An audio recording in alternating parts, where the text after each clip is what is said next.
prisão que foi feita, foi determinada ao ex-presidente Jair Bolsonaro, ela não é algo comum, ela não é algo que o Supremo fizesse com uma certa regularidade, até uma decisão, alguns anos atrás, do ministro Sepúlveda pertence. Não havia essa figura da prisão preventiva, porque entendia que todos os processos deveriam transitar julgado antes que fosse decretado. Mas, excepcionalmente, nós começamos a ter algumas situações muito preocupantes. Eu estava ouvindo, inclusive, agora, quando o Rodrigo fazia uma primeira análise, sobre algumas pessoas que estão fora do país e que já estavam com mandatos determinados, ou pelo menos com sentenças determinadas, como foi o caso do Ramagem, né, o deputado Ramagem, que saiu, até onde a gente sabe, pelo estado de Roraima, e de lá para os Estados Unidos. A mesma coisa acontece com o Bolsonaro, o filho de Bolsonaro, que está nos Estados Unidos já há algum tempo, não está, claro, com prisão decretada, mas está há algum tempo nos Estados Unidos, para não voltar ao Brasil. O mesmo aconteceu com Carlos Zambelli.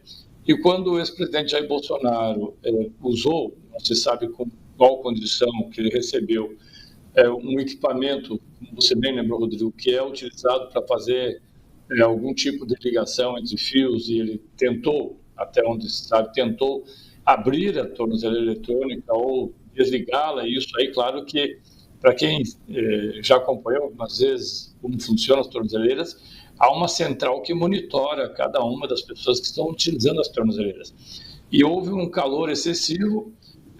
Com esse calor excessivo, claro que chegou-se à conclusão que estava sendo buscado fraudar o processo da tornozeleira. Na madrugada, o ministro Alexandre de Moraes determinou a prisão. Eu acho que a prisão foi feita de forma correta, sem alarde, sem estardalhaço, de manhã, 6 horas da manhã, 6h30. E essa prisão não tem absolutamente nada a ver com o processo que Jair Bolsonaro está respondendo. Até porque a Deputado, sua prisão... Pois não? Pois não? Eu queria entender a sua visão, porque a gente está vendo aí, o ex-presidente Bolsonaro praticamente vai sepultando qualquer possibilidade política para ele e aparentemente dificulta também para os filhos dele com essa violação da tornozeleira, a prisão agora preventiva, se tornou ainda mais grave e mais flagrante o ataque às decisões da justiça, o descumprimento de medidas cautelares. Isso vai sepultando a carreira não só do presidente, mas vai ameaçando também o futuro da carreira dos filhos dele. Como é que o senhor vê o cenário político agora?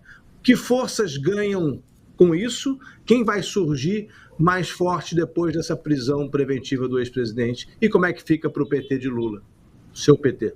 Eu acredito que é correto que você faz essa colocação, que obviamente que o governador de São Paulo ganha força. O governador de São Paulo ganha força, não sei se ele irá para uma eleição ou não, porque ele tem uma eleição relativamente tranquila em São Paulo, uma eleição relativamente tranquila em São Paulo, nenhuma delas é garantida, mas é tranquila. Há dois proponentes do Paraná, o governador Ratinho, que colocou seu nome, mas eu não sei a quanto de fato o governador Ratinho está disposto a enfrentar uma eleição. E claro que também o governador de Goiás, que tem sido, muitas vezes, a pessoa que mais se esforça para colocar o seu nome, ainda que tenha uma percepção que é uma luta muito difícil. Para o PT, eu acredito que nós continuamos no mesmo caminho que estávamos antes. Nós temos um candidato à reeleição, que é o presidente Lula. Estamos buscando ampliar o leque de alianças, que hoje nós temos a Federação PT, PCdoB e PV, buscar ampliar esse leque de alianças e principalmente preparar uma chapa que dê sustentação não só a um eventual mandato do presidente Lula, mas também a uma garantia para nós todos, eu não diria que é para nós do PT, mas para a população toda, de uma estabilidade dentro do Senado, porque está muito claro que o objetivo das forças que hoje compõem a base de apoio de Jair Bolsonaro e também de parte do Centrão, aquele grupo de partidos que compõe o Centrão, que o seu objetivo principal não está focado na presidência da República, está focado no Senado, que é uma casa que tem tido, muitas vezes, o papel de estabilizar votações que acontecem, perdão, como foi a votação da PEC da blindagem, como foi agora a votação da Polícia Federal. A Polícia Federal eu falo porque era uma votação que deveria ser relativamente tranquila e acabou dando uma grande polêmica com 6 relatórios apresentados. Então, o Senado tem sido uma casa de estabilidade. E eu acredito que o PT vai fazer um grande esforço para que nós tenhamos, não necessariamente do PT, mas dos partidos aliados, senadores eleitos, e aí, claro, disputarmos a presidência com o candidato que a direita apresentar. Tá certo, deputado. Muito obrigada pelas informações. Rodrigo? Eu queria fazer só mais... Mas eu ia fazer mais uma pergunta, deputado. Como é que fica o cenário para votação no Senado? Eu sei que o senhor é deputado, mas como é que fica o ambiente político para votação no Senado da possível aprovação de Jorge Messias para o Supremo Tribunal Federal? Fica mais difícil aprovar o Jorge Messias depois desse problema todo? Vai haver rancor da direita e isso pode levar a mais desejo de reprovar o Jorge Messias? Não, eu entendo que não, porque Messias tem uma relação muito boa com uma bancada que tem peso dentro do Congresso, que é a bancada evangélica.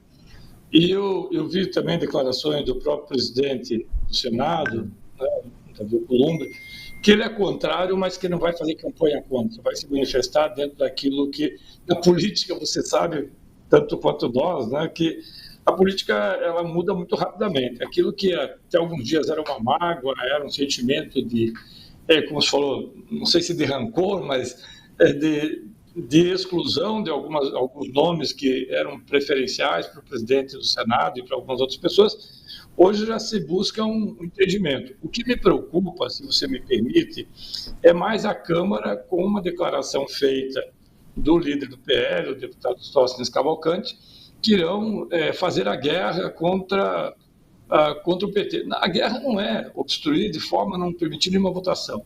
Primeiro que nós não estamos em guerra, nós estamos numa disputa política necessária, com visões diferentes, e a determinação do ministro Alexandre de Moraes não é a partir do PT, ela é a partir de uma convicção e de uma série de evidências que houve crime.